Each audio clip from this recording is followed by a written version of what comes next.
Napoleon Hill menghabiskan waktu 20 tahun di tahun 1900 untuk menganalisa 500 orang kaya pada waktu itu. Dari wawancara tersebut, dia menyimpulkan 13 prinsip yang dimiliki oleh orang-orang sukses tersebut. Prinsip pertama, keinginan. Keinginan yang kuat adalah dasar dari kekayaan. Apakah Anda ingin menjadi kaya?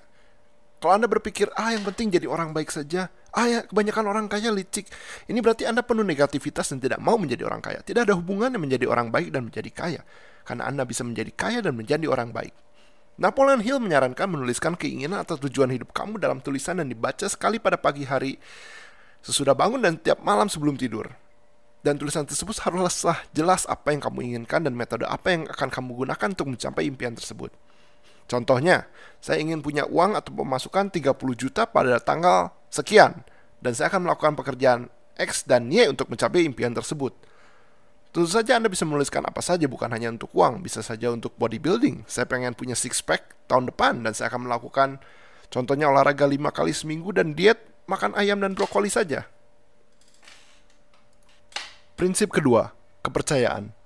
Kalau hanya ingin tapi kamu nggak percaya kamu bisa melakukannya, maka sama aja dengan bohong. Mungkin Anda merasa pendidikan Anda kurang, atau Anda kurang pandai, atau Anda merasa kurang modal, atau Anda merasa keluarga kamu selalu miskin dan nggak mungkin kamu bisa keluar dari kemiskinan. Ini merupakan ciri orang gagal. Orang kaya akan percaya mereka bisa mengatasi kekurangan mereka. Dan sudah ada banyak orang sukses kaya berasal dari keluarga yang tidak pandai, berasal dari keluarga miskin, atau berasal dari desa yang keluar dari kemiskinan dan menjadi orang kaya. Kalau Anda memiliki masalah dalam hal mempercayai diri Anda sendiri, maka untuk mengatasi masalah kepercayaan ini kamu bisa menggunakan prinsip ketiga, yaitu autosugesti. Prinsip ketiga, autosugesti. Manusia bisa mengubah pikiran bawah sadarnya dengan autosugesti. Autosugesti adalah trik psikologi untuk menipu atau memengaruhi otak Anda untuk berpikir ke arah tertentu. Dalam hal ini Anda mau berpikir dan bertutur kata ke arah yang kamu inginkan, seperti contohnya kekayaan. Dengan melakukan ini, maka Anda memprogram ulang alam bawah sadar Anda untuk tertarik ke arah yang Anda inginkan. Napoleon Hill menilai banyak orang tidak mengerti cara mengontrol hal ini, yang mengakibatkan banyak orang hidup dalam kemiskinan. Karena mereka membiarkan alam bawah sadar mereka terpengaruh dari sugesti orang lain, yang kebanyakan bernilai negatif atau meremehkan. Dicontohkan dalam sugesti diri sendiri dengan memvisualisasi di mana Anda sudah mencapai tahap yang Anda inginkan. Dalam hal ini contohnya aktor Jim Carrey pada waktu dia belum terkenal dan miskin. Dia sudah memvisualisasi dirinya mendapatkan uang 10 juta dolar untuk nilai servis yang dia lakukan. Dan tidak lama kemudian dia sukses menjadi aktor papan atas dan mendapatkan honor 10 juta dolar per film. Itulah kenapa visualisasi untuk autosugesti ini penting. Contoh lain nih, misalnya Anda mau menjadi streamer gamer, kamu harus bisa mengandai yang sedang nonton stream kamu itu ribuan, walau aslinya yang nonton masih sedikit. Karena nggak bisa dong, yang nonton masih cuma 1 atau 2 orang. Gue ngasal dulu aja deh, ntar streaming yang benar-benar bagus kalau udah ada 100 orang yang nonton. Karena kamu harus bisa memvisualisasi memberi servis nilai untuk di tahap yang kamu inginkan. Saya bikin video ini walaupun subscriber sekarang hanya puluhan. Saya memvisualisasi bahwa saya bikin konten ini untuk 1 juta orang subscriber. Hanya dengan begitu Anda akan berpikir di alam bawah sadar kesuksesan. Prinsip keempat, spesialisasi pengetahuan. Ada 2 jenis pengetahuan, yaitu pengetahuan umum dan pengetahuan khusus. Pengetahuan umum tidak akan menghasilkan uang. Banyak orang berpikir salah bahwa punya banyak pengetahuan umum akan menghasilkan kekayaan. Inilah yang salah dalam pendidikan di dunia ini, karena sekolah hanya mengajarkan pengetahuan umum tanpa mengajarkan bagaimana menggunakan pengetahuan tersebut. Pengetahuan khusus adalah pengetahuan yang lebih dalam akan sesuatu. Contohnya dokter umum dan dokter spesialisasi. Tentunya dokter spesialisasi akan mempunyai biaya konsultasi yang lebih tinggi daripada dokter umum. Yang Anda mau adalah mempunyai pengetahuan khusus yang dapat diaplikasikan untuk arah kekayaan. Jadi mempunyai kemampuan khusus yang jarang dipunyai orang saja tidak cukup, tapi Anda pun harus bisa mengaplikasikan pengetahuan tersebut ke arah kekayaan. Prinsip kelima, imajinasi.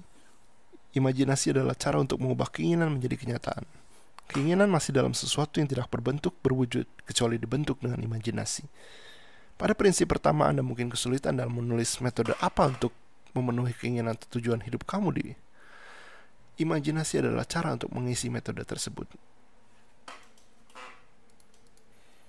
Prinsip keenam, perencanaan yang terorganisir. Dari keinginan yang telah dibentuk dengan imajinasi, langkah berikutnya adalah perencanaan yang terorganisir. Di sini Anda menuliskan detail apa yang akan Anda lakukan untuk mencapai keinginan tersebut. Contohnya hari ini saya akan melakukan XYZ, besok saya akan make XYZ lagi, dan terus sampai di hari Anda akan mencapai keinginan tersebut.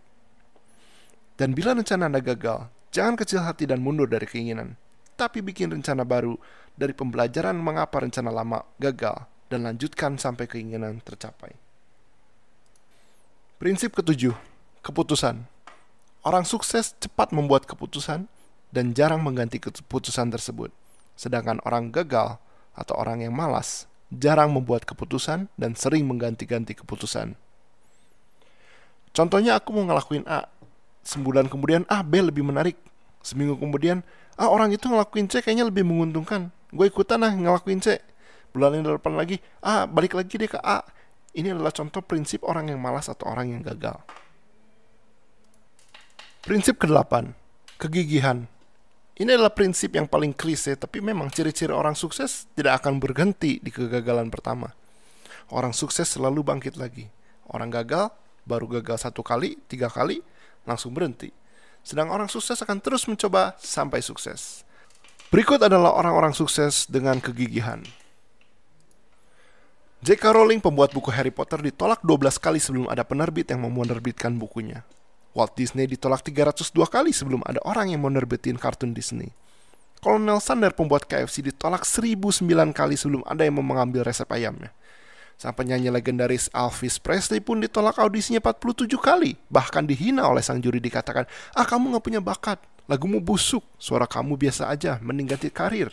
Tapi mereka semua tidak berhenti ketika ada penolakan. Mereka terus gigih sampai impian mereka terwujud. Prinsip ke-9, grup mastermind. Grup mastermind adalah grup dengan tujuan yang sama. Jadi di sini Anda harus membuat atau gabung dengan grup yang punya tujuan yang sama. Kalau Anda ingin kaya, gabung dengan grup yang berkeinginan sama. Kalau Anda ingin punya badan fit dan kuat, Anda gabung dengan grup bodybuilder.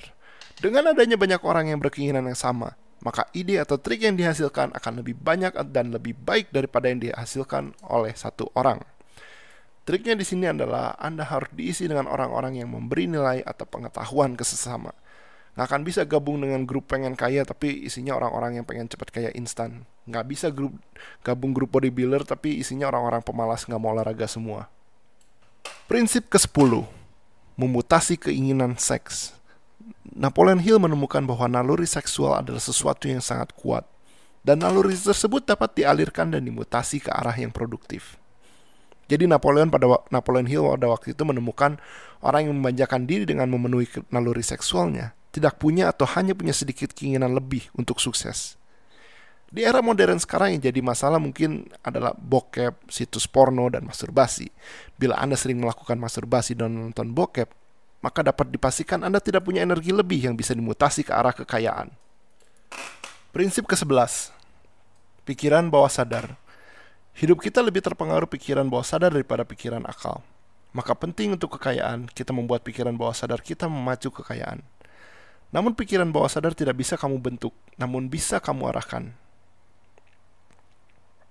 Pikiran bawah sadar lebih terpengaruh emosi daripada akal pikiran. Anda harus dapat mengenali emosi yang mana memberi energi positif dan mana yang memberi energi negatif.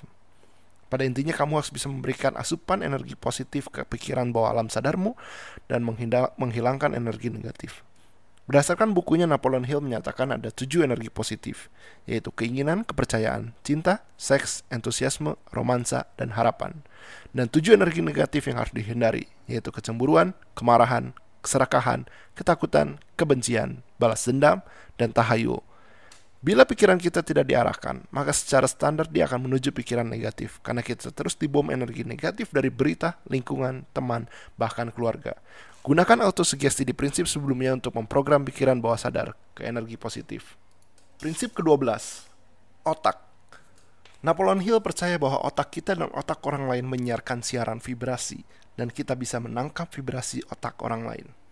Inilah sebabnya bila kamu sering bergaul dengan orang sukses, kamu biasa akan ikut terpacu jadi ingin sukses juga. Dan juga sebaliknya bila kamu bergaul dengan orang yang malas dan negatif, Anda pun akan ikut-ikutan jadi malas dan negatif. Ini disebabkan karena vibrasi otak kita dan akan menyamakan dengan vibrasi otak orang-orang yang di sekitar kita. Prinsip ke-13, Indra keenam. Orang yang memiliki semua 12 prinsip sebelumnya akan mendapat prinsip terakhir, yaitu indra keenam. Ini bukan indra keenam yang bisa Anda melihat hantu. Indra keenam yang dimaksud adalah firasat atau intuisi.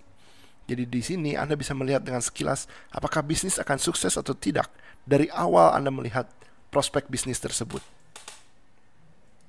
Itulah 13 prinsip berpikir dan menjadi kaya oleh Napoleon Hill. Semoga Anda menyukai ringkasan buku ini